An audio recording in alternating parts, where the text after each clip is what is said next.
Have you ever heard the phrase it girl? Have you ever heard someone say they just have it? Well, until the year 1926, it was just another word. And then along comes Clara Bow and things change forever. Welcome back, guys, to another week of Lauren-Jane, please water your plant. I will water the plant at the end of the video, I promise. Okay, so this week we're going to be talking about Clara Bow. Now, she has a really interesting trajectory. She starts off from a very modest background. She reaches really high heights of fame in her 20s, and the internet would have you believe that she is washed up. This is the phrase that you will find, washed up, by the age of 26. We're going to be talking about her life, but I'm going to be talking to you about why that's a really destructive narrative, which just kind of reflects our own internalized problems. Let's get into this. I won't make generalizations, but for many of us, for people in general who aren't a member of the upper classes, we really don't like upstarts. And that's a really sad thing because obviously, there are a class of people who have had a lot of power since, the Norman times, that we really don't like to see people of our own class rising above where we think they should be. And that's really interesting. And I want you to bear that in mind as we look at the story and the downfall of Clara Bow. Because people really aren't kind to her. And actually, Taylor Swift does make a song about her very recently. But even in the 1960s when she died, people are very cruel, really, about how washed up she was. And that's really interesting to me. Now, we don't know loads and loads about Clara Bow's early life. She might have been born in 1905, she might have been born in 1907, but what we do know is that she is born in the Prospect Heights section of New York City. Now, her accommodations are modest. It's noted that her apartment is sparsely furnished. I have a quote, "in a bleak, sparsely furnished room above a dilapidated Baptist church." Now, there is a lot of complicated history in her past. Now, her mother had very complex mental health problems, incredibly serious actually, to the point where she would actually threaten young Clara with a knife. So when Bow's mother was 16, she fell from a second-story window and suffered a severe head injury. She was later diagnosed with psychosis due to epilepsy. And Clara Bow really had to care for her mother during these periods of kind of instability. And now Clara would say of her mother, she could be mean to me, she often was, and she didn't mean to be, she couldn't help it. So young Clara definitely had this kind of understanding that her mother had. It's a very advanced kind of thought really for a young person in the early 20th century, because we really don't know a lot about mental health and there's not a lot of understanding at all. If you saw my short about the Kennedy family and the lobotomy that went on there with Rosemary Kennedy, you'll see that mental illness is just not well understood at all. And so this is a very mature, modern attitude from Clara Bow to understand that her mother did not mean to be cruel to her. She would even say, "As a kid, I took care of my mother. She did not take care of me." Now, her mother, Sarah, her condition just continued to decline throughout Clara's life. And she told Clara that she would be better off dead. That's herself, not her daughter. In 1922, young Clara woke to find a knife at her throat. It was being held by her mother. Now, Clara was obviously able to fend her off. But after that, she went off to a sanatorium and she was left with her father. Clara's words recounting this are, "It was snowing. My mother and I were cold and hungry.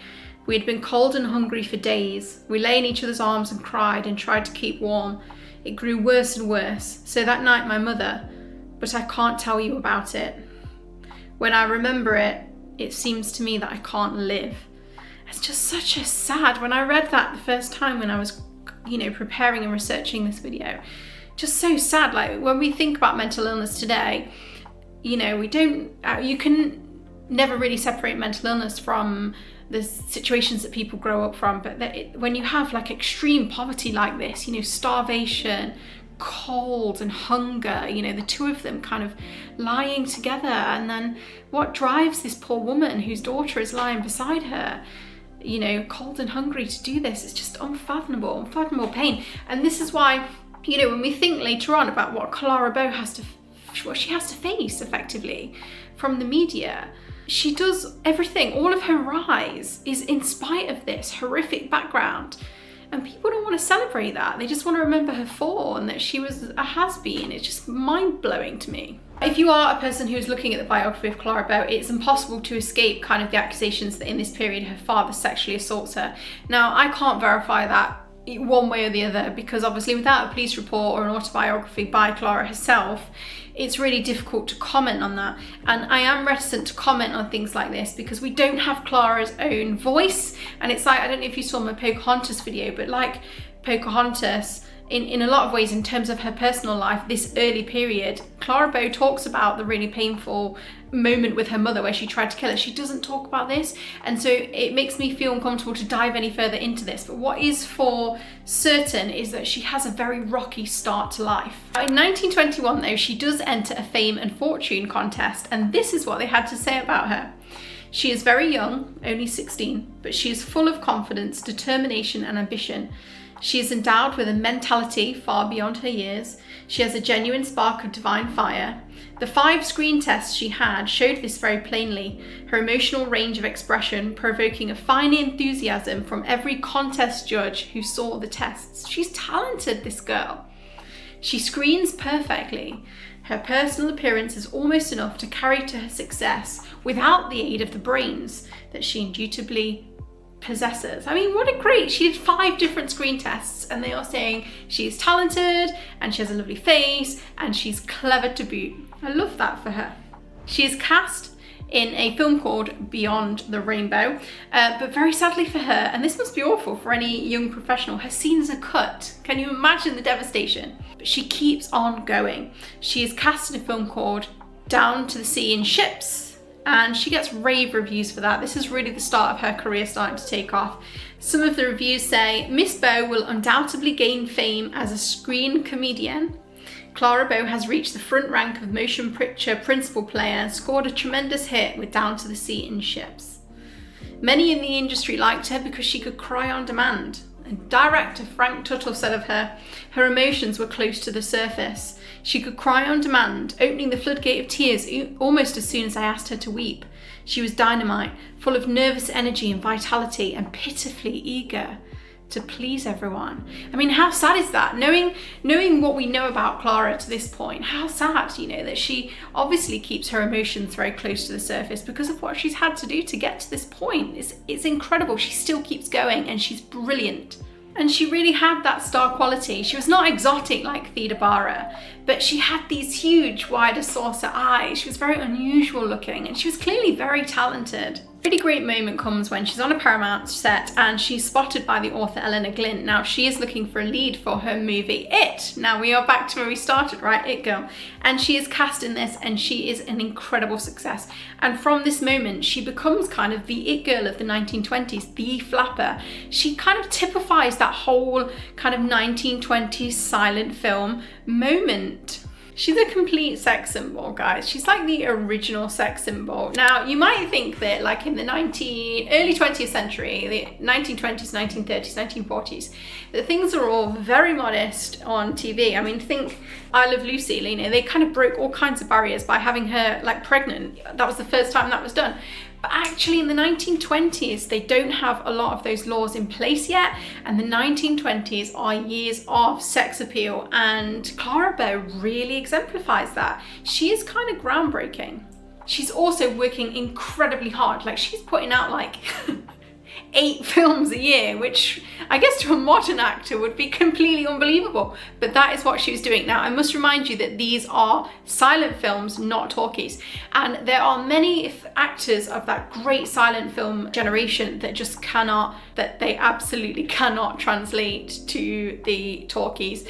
And the reason that is because all they needed with the, you know, the silent films was face.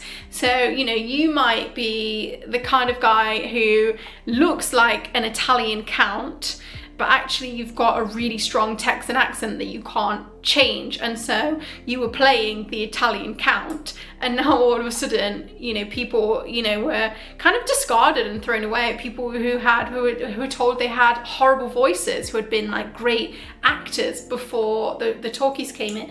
And actually Clara Bow is really not one of those casualties. She is able to make the transition from silence to talkies, and I think that was very taxing for her, but she does do it, and she is in the silent era certainly one of the top 5 box office attractions of about 1927.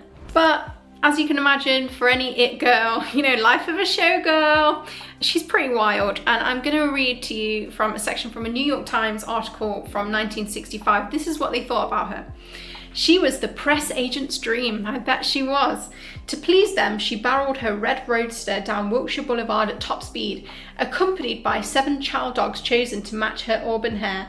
She refused to hire a chauffeur, she announced, because she couldn't find one who drove fast enough. She invited the USC football squad to scrimmage with her on the lawn at midnight. I mean, can you imagine that in the 40s or 50s? She privately bathed in imported perfume, publicly pondered whether to succumb to the ardour of director Victor Fleming or Gary Cooper, until indecision brought on a nervous breakdown. A jilted Yale football player who slashed his wrists was given a sanity hearing and released after he told the court that Clara had kissed him so forcefully that his lips ached for 2 days. But there might have been more at play. I think by this point in this video, we know what she's been through to get here. She has this fame. She's like an early Marilyn Monroe, in my opinion. We can see it here, can't we? What I was talking about at the start of the video, he loved to kind of build up, you know, she had this great career, but she went wild and she's ruined it for herself. And, you know, you could put me in the comments, there are so many celebrities who the press has done this to. Lindsay Lohan, Britney, you know, they tried to do it to Paris. They try and do it to Taylor Swift also, is that they like to take, usually a woman, they like to take this person and then blame them for their own demise because they do, you know, wild things, and we love that hubris. We love that. But Clara Bow is vulnerable, and there's a quote here that I have that I'll share with you. She says, "I'm almost never satisfied with myself or my work or anything. By the time I'm ready to be a great star, I'll have been on screen such a long time that everyone will be tired of seeing me." And then there's a comment that tears fill her big round eyes and threaten to fall. That's from the person writing the article. "I worked in 2, even 3 pictures at once. I played all sorts of parts in all sorts of pictures. It was very hard at the time, and I used to be worn out and cry myself to sleep from sheer fatigue after 18-hour days on sets. But now," this was written in 1928, "I am glad of it." Now, we know, because at the start of this video we talked about in 1921 they did kind of these screen tests on her and said how brilliant she was, you know? She did 5 different screen tests. Everyone loved her. They thought she was bright. They thought she was beautiful. She doesn't see that in herself. After all this success, she doesn't see that she is great. And so, of course, she's barreling around in her nice car with her dogs. Who wouldn't, you know? More so, elitism. You know, we talked about how we often like to kind of bring down people of our own class, but, you know, sometimes those above also like to bring us down. And this is what she has to say about the Hollywood elite. "They yell at me to be dignified, but what are the dignified people like? The people who are held up as examples for me. They are snobs, frightful snobs. I'm a curiosity in Hollywood. I'm a big freak because I'm myself." And sadly, there are more trials to come for her, literally as well as figuratively. Now, she is later heard saying that she has to do a number of retakes in the film The Wild Party because her eyes kept wandering. And she was heard saying up to the microphone above. So this is very much when the talkies are coming in, because obviously she has to get used to this huge change. You know, her eyes are wandering because she's trying to work out where the microphone is. You know, it's difficult. And she said, "I can't book progress. I have to do the best that I can." So this is about this transition. She's transitioning to the talkies, and she just kind of refuses to be bad at it. But she kind of struggles, and I think many of them would have been. But October 1929, she describes her nerves as all shot. And she says that she's reached breaking point. You know, that journalists are saying, who are invited in, say that there are rows and rows of sedatives by her bed. You cannot discount the similarities to Marilyn Monroe, and we will comment on that later because Clara Bow has actually got an opinion on Marilyn Monroe which I want to share with you. Add to all this is a perfectionist woman who has had a fairly horrific childhood, who has worked hard and achieved incredible things, and now we're going to throw in a real external kicker. Now, she has a friend, her name is Daisy DeVoe. She kind of works for her as an assistant. Now, this woman has been embezzling from her, she's been stealing loads and loads of money, and DeVoe is not done, so she's going to blackmail her and say, because we know that Clara's got a wild life, her friend is going to embezzle her and threaten to reveal all of her secrets if she doesn't pay her money, and it ends up in trial. And very sadly, loads and loads of Clara's personal correspondence ends up, you know, because it is cited as evidence, ends up as being public knowledge. And, you know, I wouldn't want people to see some of the messages that I send to my husband. That would be absolutely humiliating for me. And that is what happens to her. So the trial begins in January of 1931. And Daisy's attorney, you know, he is very keen to kind of diminish Clara Bow, to draw attention from Daisy and put it on Clara Bow and her behaviour, which lacks morality. That's kind of his aim. And he says, you know, Bow spends $350,000 between February of 1929 and October of 1930. That is a lot of money in today's money. That is about 4.8 million today, something like that. So she is spending, she's earned money and she's spending it. Wow, what a crime, you know? But again, hubris. We want to see her fall, and Daisy's lawyer understands this. Now, so Daisy's personal papers, including love letters, telegrams, they're all entered into evidence. And this includes a letter from Rex Bell, and this is important because this will be her husband.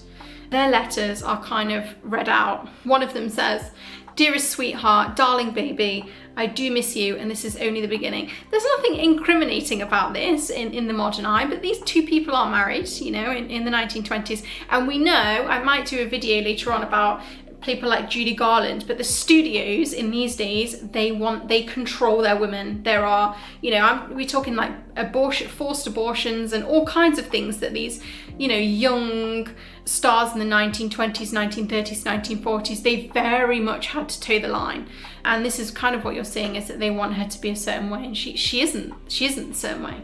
And, you know, sadly, despite Clara's work ethic, despite how talented she is, how unique her face is, because of the result of this trial, because she's called immoral, she becomes notorious, and the studios don't want to touch her anymore. I have a quote where Jessie Jocelyn self-righteously announces, when they bar one of her films, says, "Our action in barring the film was taken because of the notoriety given the actress in the Los Angeles trial." They don't even name her. Doesn't even have the courtesy to say Ms. Bow, Mrs. Bow, Ms. Bow.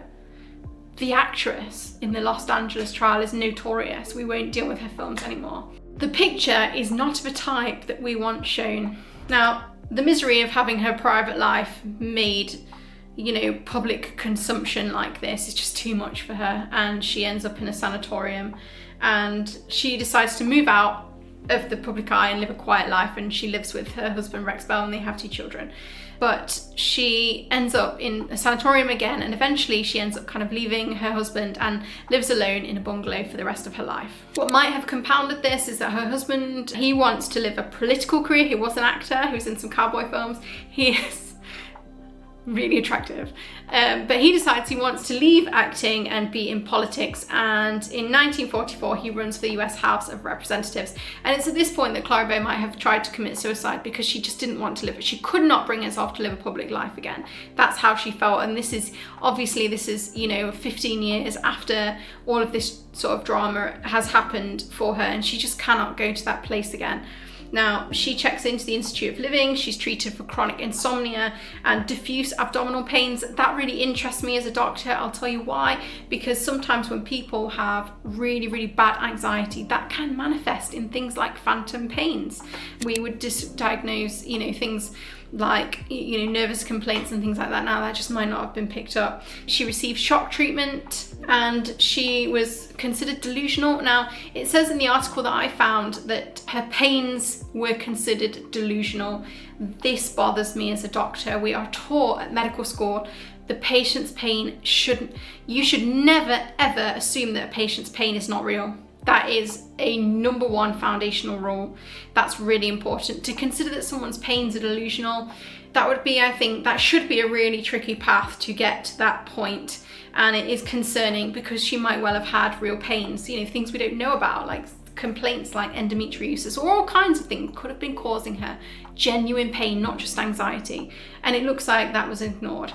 So she's diagnosed with schizophrenia. It does say in the article that I found she doesn't experience visual hallucinations. You wouldn't anyway with schizophrenia, they would always be auditory. But that doesn't really rule out a diagnosis of schizophrenia. There are other criteria to be diagnosed with schizophrenia. But Bow kind of rejects any kind of psychological diagnosis, and she leaves the institution, and that's when she kind of lives the rest of her life alone in a bungalow, and which she rarely leaves until her death.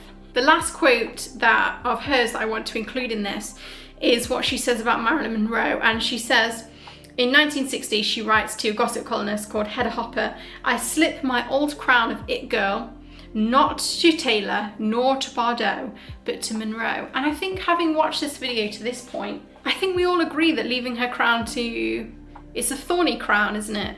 But leaving her crown to Monroe, who would, you know, die not a long time after this, is exactly the thing she should do. There are a lot of similarities between Clara Bow and Marilyn Monroe, and in some ways, if you compare the two, Clara Bow comes out much better. She does live all the way to the 1960s, 1965, I think she dies, whereas Marilyn Monroe has a much shorter life than she deserved. But it was really interesting to make this video because I really wanted to examine why whenever we look at Clara Bow, we say rags to recluse, and we want to focus on her decline. And that's why I made the Anne Boleyn video as well, because we always talk about Anne Boleyn as being, you know, the French swordsman. That's all anyone thinks about, you know. She loses to Henry VIII, he wins. But Anne Boleyn achieves so much. She changes the world. And Clara Bow too lives this incredible life, you know. She comes from nothing, and, you know, at some point she's like racing around in a sports car with 7 dogs in the back, you know, dating every handsome chap that she wants to date. You know, she lived a fantastic life, and of course, you know, she doesn't triumph for over 70 or 80 years, but who does, you know? So I hope you enjoyed this video. If you liked it, there are plenty more. I hope you find some. Please do like and subscribe, because it does help a small channel like mine. I am thinking of making a book club style kind of community on one of my socials, my Instagram or my TikTok. I'm thinking of calling it something like I Wish It Was Halloween All Year Book Club. If this is something you'd be interested in, please do let me know. It's only an idea at this stage, and I was thinking I could share all kinds of things on there that people like us enjoy. I can't wait to see you next week. Please do, if you have anything that you would like me to deep dive into, I am open to suggestions, and I can't wait to see you next week.